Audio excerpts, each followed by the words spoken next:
Hello, friends. This is William Samuel at Woodsong in Alabama, sending you greetings. I begin by telling you that your letters and your support and your words of encouragement are very much appreciated. For that matter, even the criticism, the constructive criticism, is appreciated too. Especially useful to us are your insights, however they've come, your confirmations, and your illustrations that might indicate that we here at Woodsong are being helpful, if no more than to stir you up, which is what the conversation that follows is quite likely to do. Years ago, I discovered a new way to look at the world, a new way to think, a new position from which I could view the universe, and that position let me see beauty and wonders that were not apparent to the old way, to the old position, to the old thing.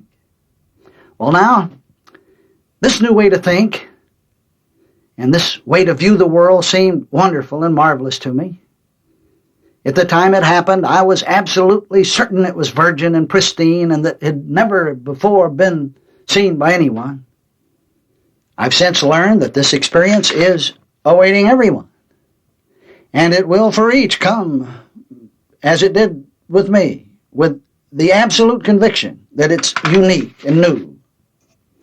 In any event, shortly after that experience, I was carried away to a war, my second time to go to war, wherein every aspect of this new vision, this new position, the new way to think, was put to an awful test, an awesome test, which at the time, I might say, seemed entirely unjust and undeserved. I wondered, well, how could I, on the one hand, be granted insight so marvelous that all things were new? Even the view of warfare in Donnybrooks between nations and individuals were seen to be not as they appeared.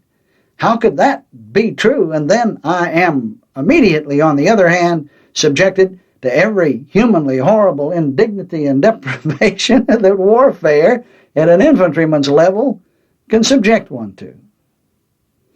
Well, I'll not bother you with war stories right now. I save those to shock the folks who make pilgrimages here to Woodsong. And right now, I'll not try to explain why these dualistic dichotomies of extremes in human existence, like warfare between nations, like battles between life and death, and so forth, are for all of us primary teachers. But I do want to say here, and the reason I've mentioned it all, is that experience as an infantry soldier in two wars, one before the light and one following the light, to use that term, in which it was tested, I came to understand the basis of fear and what fear is all about. And so I want to address that subject in this talk, among other things. Before I do, let me tell you that this tape is, and this tangible tape that you're listening to right now, is here, possible because of two gentle people who are publishing the tidings of Woodsong with me. One sent the money that allowed the purchase of the cassettes and the tapes and the labels and the stamps all in one big swoop. The other, visiting here at Woodsong a few weeks ago when Rachel and I were knocking out the tapes one at a time for the seminars, to send those who had attended the seminar. He watched all of this going on and he said, "Bill, I've been wanting to help you spread these ideas. And watching you make those tapes so slowly gives me an idea." Well, a few days later, friend John called from New York to tell me that a copying machine was on its way, and now, instead of one at a time, Rachel and I can make tapes, several at a time. And this is how living the truth, publishing the glad tidings upon the mountain goes and has gone for me ever since those days long ago when I walked away from the end of the war and the end of my time in a business world and away from organization to sing this song that has no name, the song of God alone, God only, God all in all. Now, those who helped me during the years, and those that are helping now, are indeed publishing with me. Everyone, you see, can't write. Everyone doesn't have the whatever to send tapes out, but here I am, and the instrument of so many who are helping. And how beautiful upon the mountains, as it's put by Isaiah, are the feet of him who bringeth glad tidings and who publishes peace. Peace, not as the world understands peace to be, but the deep peace, the equanimity that comprehends things as they are, not as they seem. So John and Laurel, a whole bunch of us, thank you very much. We have all grown unconsciously accustomed to listening to talks or reading articles, expecting them to make sense.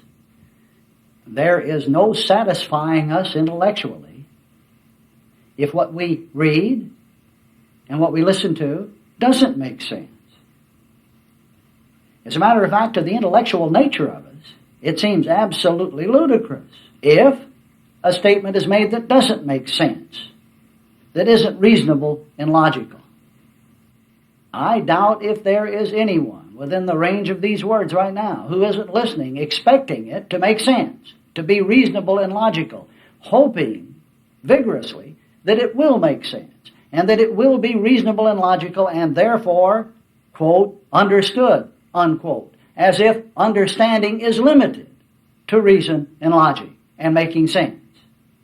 I assure you that infinity, infinite wisdom, omniscience is not limited to making sense. It transcends intellectualism's reason and logic and making sense. This does not mean that it excludes reason and logic and making sense. It can include it as well as transcend it. In much the same manner that the sphere transcends plane and line and point, but while including them at the same time. How was that, David? There is much fear abroad in the land. Books have been written about fear and how to overcome it. Fear seems to be a problem to everyone. There are no fearless people. Well, after all of these years that I've spent wrestling with one sense of fear after another, I finally learned, that fear is not something that can be put off nor put away. It isn't something that one is healed of. Rather, fear, like a shadow, is something to be understood. And then when it's finally understood, the sting goes out of it.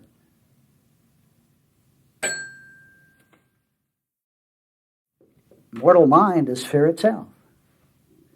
That is, the sense of an identification as a mortal man, or as an entity separate and apart from all, and from all other people and things, is not just the root of fear, or the cause of fear, but is all there is to fear itself. Fear is the feeling that the personal identity is somehow threatened. Well, the personal identity is threatened because it isn't real. What's it threatened by? Well, it's threatened by the truth, which speaks of another identity, the one identity, the God identity. The personal sense of a selfhood, apart from God, is threatened by the knowledge that there is no such selfhood. It's much the same as the former belief of a flat earth. That belief of a flat earth was threatened the very moment it arose. By what? By what? By the knowledge of a round earth, by the fact of a round earth. And yet, you see, it was only a belief which was first threatened and finally deprived of power by the truth, or the non-belief, of a round earth. Now, truth doesn't end belief, but it takes the power from it. The shadow and the shadow's validity doesn't end when we find the tree itself which casts the shadow. But our attention suddenly is tree, not shadow. Where before we gave the shadow great power and importance and much attention, in fact all of our attention, when the tree is discovered, the tree is given attention and the shadow is understood. And all of the former notions of the shadow's validity and power and importance are gone out of the shadow. And the shadow is there, fully understood, and then seen to be the means by which the tree was discovered. Then we see that fear and its ally, anguish, are the means by which fearlessness is finally discovered. The shadow, you see, leads straight away to the tree.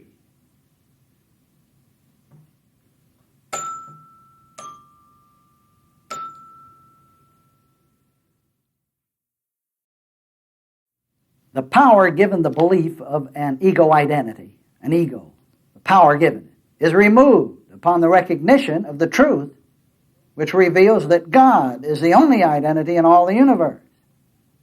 And that this life, this very self-same awareness, right now, presently, hopefully, considering these words, is the life divine, the awareness of God. Identity, then, is God's self-comprehension. And the personal sense of identity, the me sense, is the shadow, the antipode, the nadir, the inverted image of the real identity. In all ways, the personal sense, the me sense, mimics God in reverse, diametrically opposing, exactly as a shadow mimics the tree. In all ways reversed, diametrically opposing. The right edge of the shadow is the left edge of the tree, and the right edge of the shadow is the left edge of the tree, if I got that straight. And the shadow is born each morning and dies each evening while the tree stands there still, resolute, strong.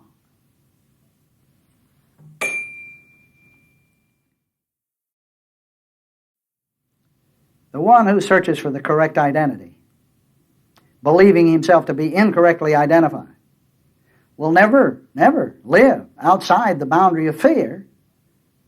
For such a struggling, striving sense, to find the genuine identity is fear itself. Mortal mind can never explain itself away, nor does it want to. We take God to be the warp and woof of identity, to be the all in all of this very awareness, listening to these words. Now this doesn't end the belief of a mortal identification, a mortal selfhood, but it removes the attention given it. It removes the sting and the power of believing that it's all important. Then, asserting God to be all, and this life, right here, right now, to be God's self-awareness happening, we look round about and behold wonder and beauty of a solipsistic, holistic oneness everywhere. Well, how do I know this is so? Because I live it so. I observe it so. I feel it so. I be it so. And it is so.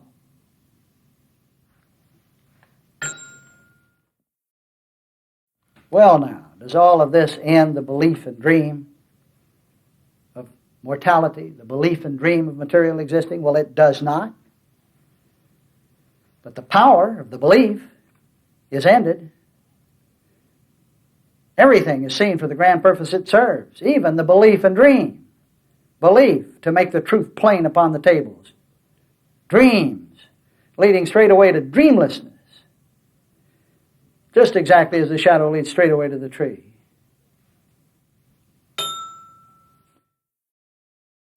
One can follow the sun by turning his beach chair from east to west during time's daylight hours. That's one of his choices. Or he can be the sun, which precludes the necessity for turning the chair every few minutes. But of these two ways to do it, being the sun, being light itself, clearly understands why the tangible form and all tangibility must turn its chairs during the daylight watch. Identity doesn't end tangibilities, seasons, and cycles. Those cycles unfold within the sun's light. And because the sun is, light knows more than any viewpoint looking at light could ever hope to know. But the process of looking at light doesn't end when one takes identity to be light.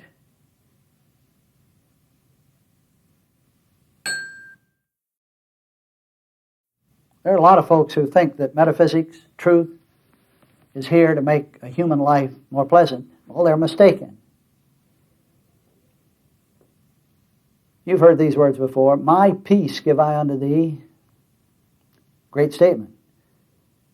But he makes clear, Jesus made clear, that his peace was not the sort of peace that the world knows about. He said it's a peace beyond understanding. If one thinks that the Christ life, or the identification as light itself, is supposed to present a continuous picture of human joy and human happiness, he's mistaken and need only consider these words. Listen to these words from the Bible. Jesus groaned in the spirit and was troubled. Well, if living the Christ life is supposed to be a life forever free of anguish, how is it that one reads of the light that Jesus represents groaning in the spirit and being troubled? And then just a few verses over, Jesus wept. And then a few more verses over, Jesus therefore again groaning in himself cometh to the grave of his friend Lazarus. Well, if the pursuit of Christ's truth is supposed to produce a world free from anguish, then why did Jesus say to his disciples who had been with him for a very long time, he said, verily I say unto you, that ye shall weep and lament. Ye shall be sorrowful. Yes, he said that. But he said, your sorrow will be turned into joy. How is it that he could tell a group of people studying with him that even after all of their study, they were still to suffer the travail of childbirth in the process of giving birth to their own sense of truth? Now consider these words. These things have I spoken unto you, that in me ye might have peace. In the world ye shall have tribulation. Take my yoke upon yourself and learn of me, for I am meek and lowly in heart. And ye shall find rest unto your souls. And then a little bit later are the words that Jesus is at the garden, and he makes this remark to his disciples. He says, my soul is exceedingly sorrowful, even unto death. Tarry ye here, and watch with me. And then a few verses further, Jesus asks for what the metaphysician would call a demonstration. And by the way, he didn't get it. He said, O my Father, if it be possible, let this cup pass from me.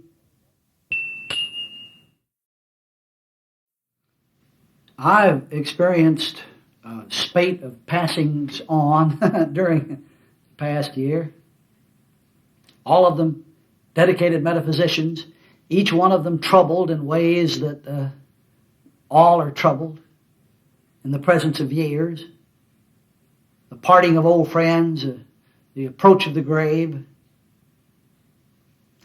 I think the point I'd like to make here is that as appearances go, metaphysicians don't face death any better, not a bit better, than our old country religionists down here in Alabama.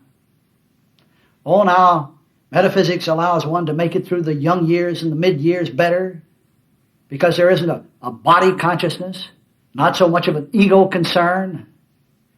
But when the chips are down and the prospect of a physical end, a tangibility's end, the metaphysician, I find, isn't any more certain of painless, effortless transition than anyone else.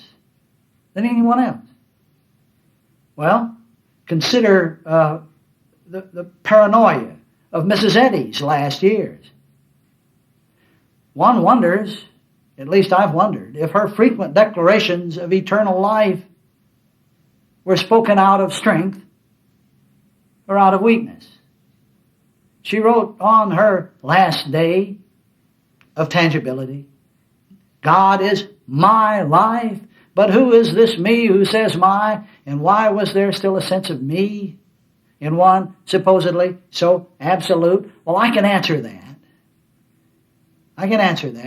The me sense doesn't die. The me sense hangs around just like the shadow of a tree. When the tree is found, its shadow doesn't vaporize. But when the tree is sighted and attention is riveted there, it isn't on the shadow. And so, as appearances go, those who attain years in their study of truth and metaphysics, and difficulty with those years is often the case for the elderly, there is ever less concern with the esoteric stances of absolutism, with the profundities of metaphysics. There's less and less a concern with that, and a return to the basic simplicities, which are, incidentally, no more present in metaphysics than in the most rustic, primitive, backwoods, fundamentalist religion of Alabama. The old country preacher is as certain of the presence of God as the most dedicated metaphysician. But there's a difference. There's a big difference that's significant. As the preacher's sight grows dim, he doesn't condemn himself for not having enough faith in God. As what seems his tangible hearing clouds, and words are more and more indistinguishable, he doesn't think he's failed in his knowledge of God. And yes, when the demands of the world present themselves to him, and he can no longer make sense of the intellectual complexity of the tangible present, he doesn't hit some sort of a depression brought on by self-condemnation that he knows nothing about God, or that he has spent all of these years in the study and knows nothing, such as so often is heard from the metaphysicians.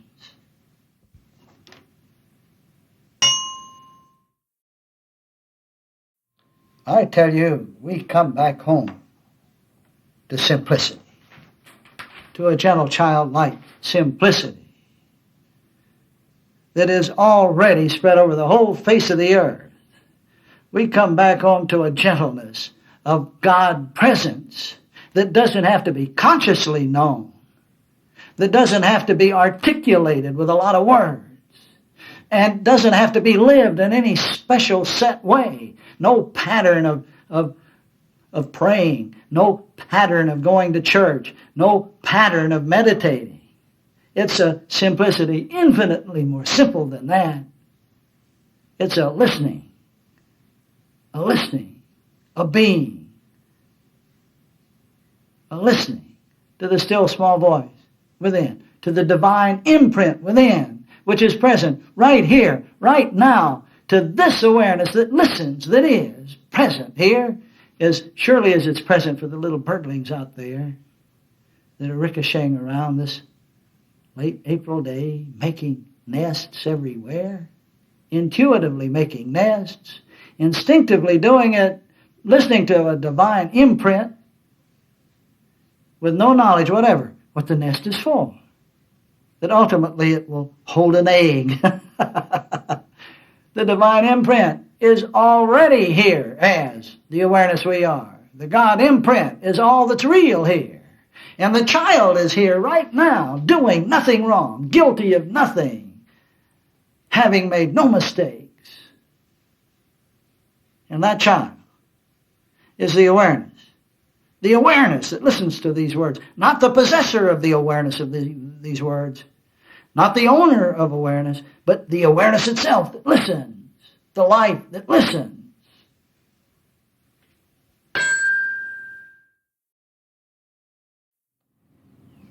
The great philosophies of the world and their enlightened spokesmen are all agreed on one point. At least they're agreed on one point.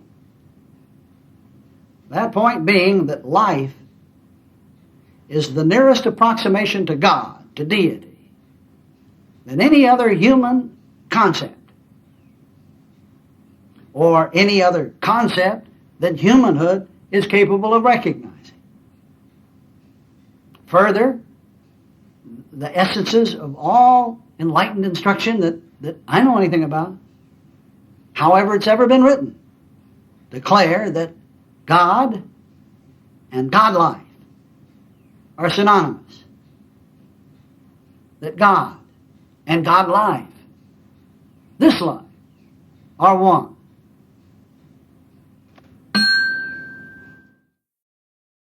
Okay, then, the intellect of us asks this question. Well, all right, if God is all, and God is life, well, what is this funeral all about? Well, the funeral isn't for the dead. A funeral is the celebration of life. There is no body being buried. Every body is a resurrection going on. It's life, not death. Death, like a shadow, like a shadow, like a shadow, serves only to make life more clearly apparent.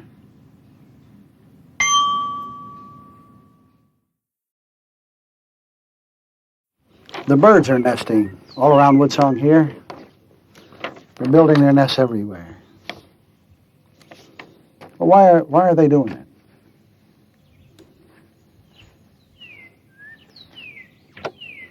Are they conscious of an intellectual activity that makes sense? Or are they just living the divine imprint within?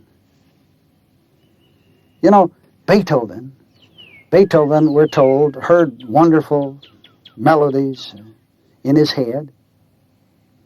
Well, clearly he did. We can listen to them. They're everywhere on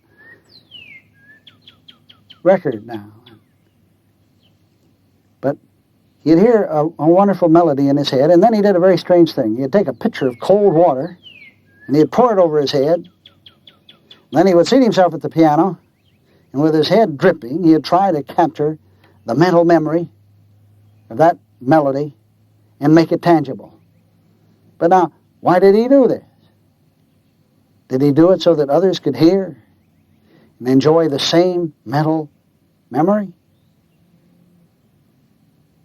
Or did he just do it because he couldn't keep from it?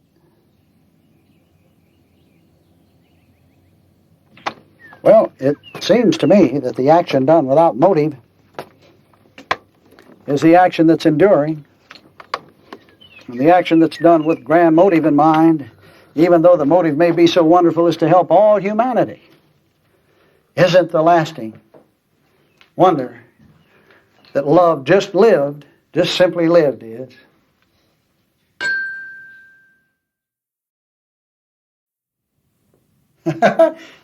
I've heard the statement that all teachers have feet of clay. Well, I think that's a pretty correct statement, but, you know, it's correct only to a point. The appearance of teachers with faults,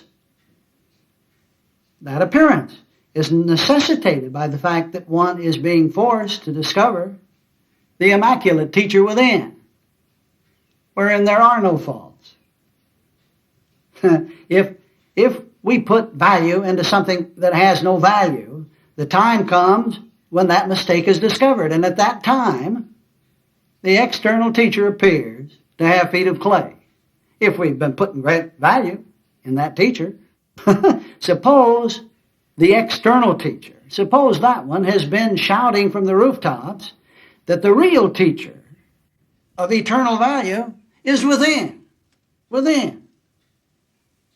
When one finds the internal teacher, the reality within, does he see feet of clay on the so-called external model? No, no, not at all.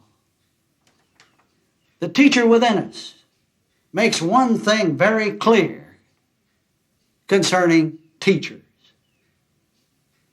Their relative value, their rightness or wrongness concerning the points that they would tell others about, and all of their foibles, good or bad, are not theirs and do not lie with them.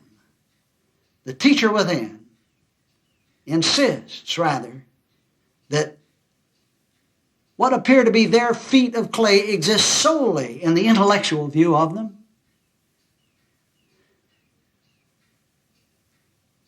Soul reality, or the single reality, the holistic reality, has no need of teachers or teachings.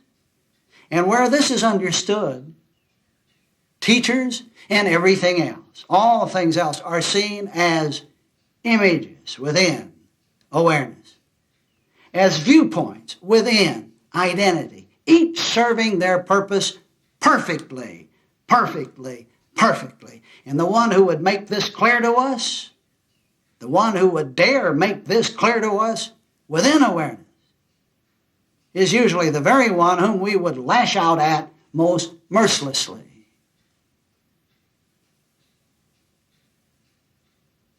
I found that the view that sees feet of clay as an external reality,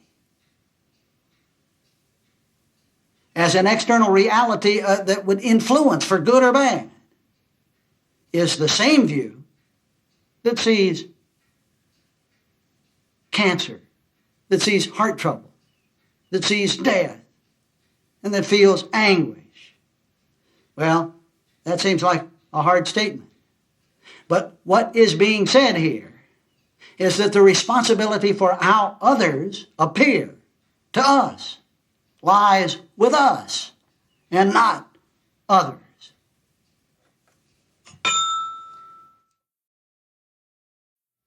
There is an old new meadow.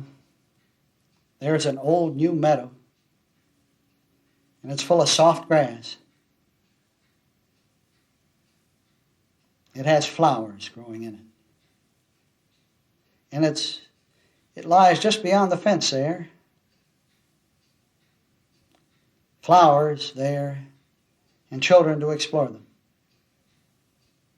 There is a pathway one child wide that leads to my my meadow.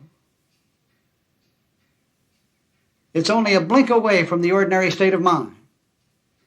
It's as close as breathing, as near as a smile, as available as a sigh of relief. And what is so remarkable and wonderful about this meadow is that each of us are destined, certainly, to awaken and find that we are already there, and that we are already being the meadow and everything in it. Now, to find the words that will convince the intellect of the world that this is so, it's well nigh impossible. But I think I'll go pour a pitcher of ice water on my head and make another stab at it.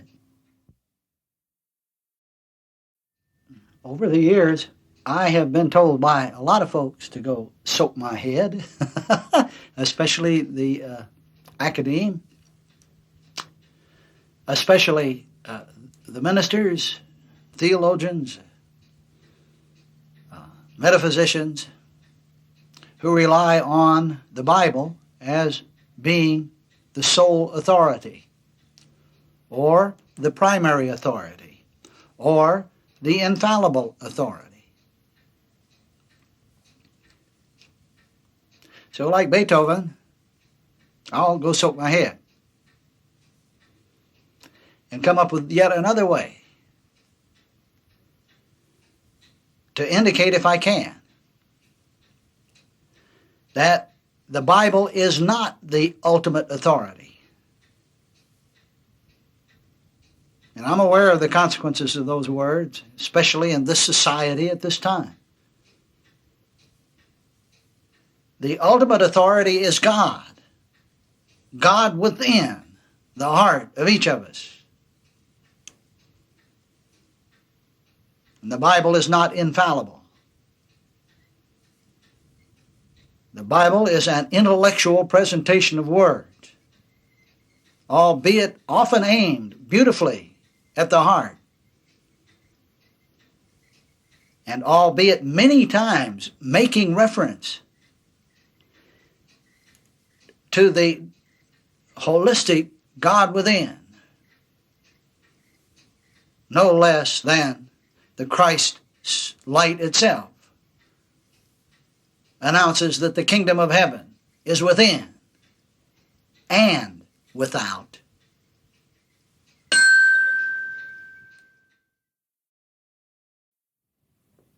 Now, when one turns within to the divine authority that's there, that doesn't mean that we're turning into our old selfhood, that we are turning to the self of us, that is, the human sense of self.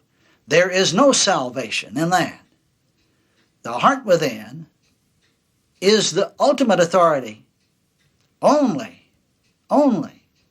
when it is not mingled with the me sense, the deceiver, the deceitful one, the prince of this world, the me sense, which would say, the heart is mine. This authority is now being given to me that I might be God. The futility of trying to be God. Listen, God is light. Light is a beautiful synonym for what God is. Now listen again. Lucifer, the devil.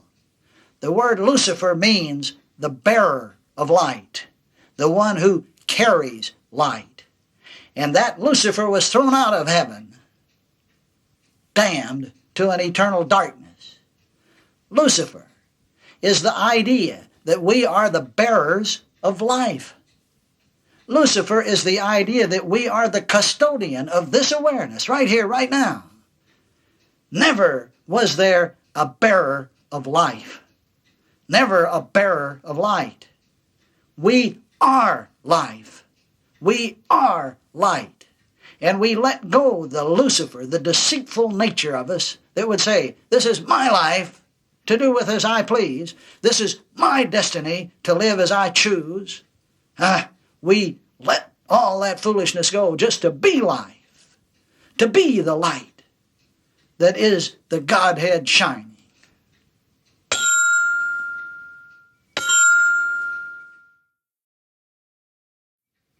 How we explain the simplicity of already, the totality of God, the allness of God, the childlikeness of God already present as all that's real, how this is explained to the intellect of us that wants everything to be reasonable and logical and make sense, is the great mystery. And those who have been blessed to find it, and of course we've all been blessed to find it because we're all being it, but to find it and recognize it and know it, seem to, for a time, try diligently to make it clear and to make it plain upon the tables, that others might see it and run likewise. But many ultimately give up to just be it and live it. Lao Tzu certainly ended all attempts, as did Buddha, well, and even as did Jesus, ultimately because he was forced to quit talking about But the already is so simple. This idea is not grasped by metaphysical study, though metaphysics is helpful. This idea is not grasped out of laborious reading of the Bible, though reading of the Bible is helpful. This idea isn't grasped by lonely meandering through the woods all alone, enjoying the vistas and beauties of nature, though that is helpful too. This idea isn't grasped at all. It just is. And it breaks into consciousness every time the me sense is still.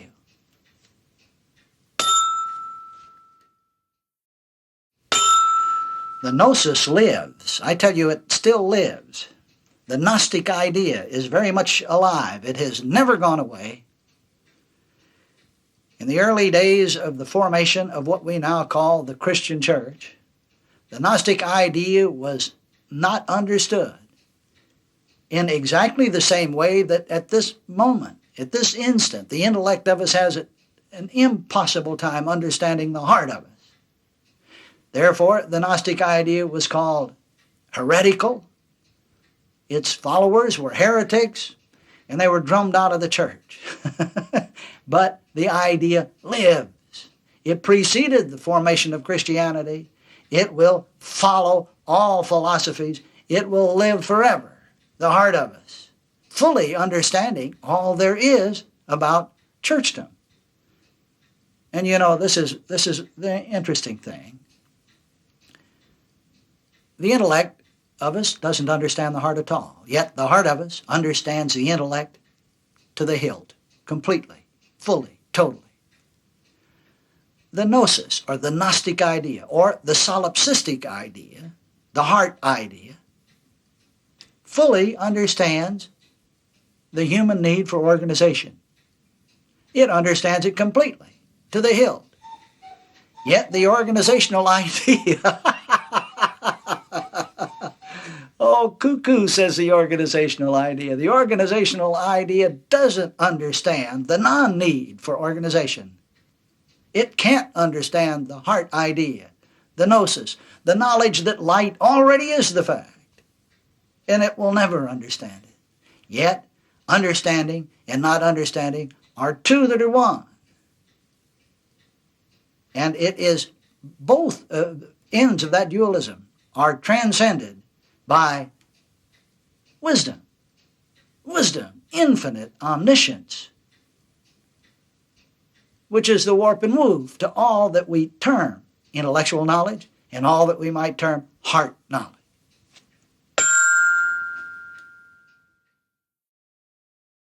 Yes, yes, yes. Of all the words, I think yes is among the most beautiful. How wonderful to be able to utter that word when finally something dawns within the heart of us and we say, yes. Oh, but that word covers the whole gamut of human existence. Will you be my friend? Someone asks. Yes. And then we call someone we love, are you there? Yes, we hear the reply. Or we ask the question, will you go with me? Yes. Will you hold my hand? Yes. We hear a child ask, is that you, Dad? Yes. Hey, Mom, is that you? Yes, yes. Are the flowers blooming? Yes. Is the sunshine bright? Yes. Yes, sweet word of acquiescence. Gentle word of tenderness, isn't it? Soft word of love. Yes, yes, is an exuberant word, too, of enthusiasm and gladness. Yes, like a dandelion alone in a sea of grass, like a yellow burst of spring upon a daffodil. Yes, yes. Everything is all right with the world, despite hostages and despite abortive attempts to rescue them, despite despite the fear that everywhere prevails. Everything is all right. And fearlessness is made plain.